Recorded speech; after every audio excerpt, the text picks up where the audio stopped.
За Монгол Улсын сайд инх сайхныг тагнуулын ерөнхий газарт шалгуулахаар Жудагт Монгол хөдөлгөөний удирдлагууд шийдвэрлэж өнөөдөр өргөдлөө өгсөн байна.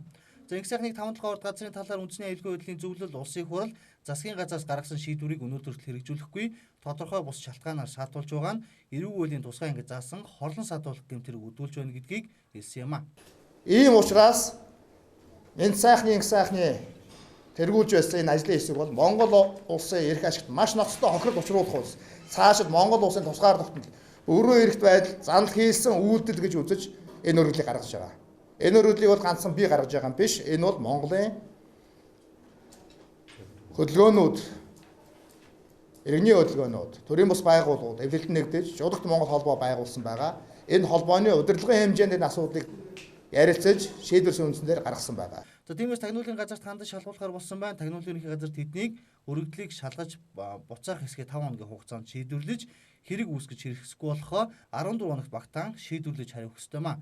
Жудагт Монгол холбооныхон тагнуулын ерөнхий газрын шийдвэр гартал хүлээн гэдгээ илэрхийлж байлаа.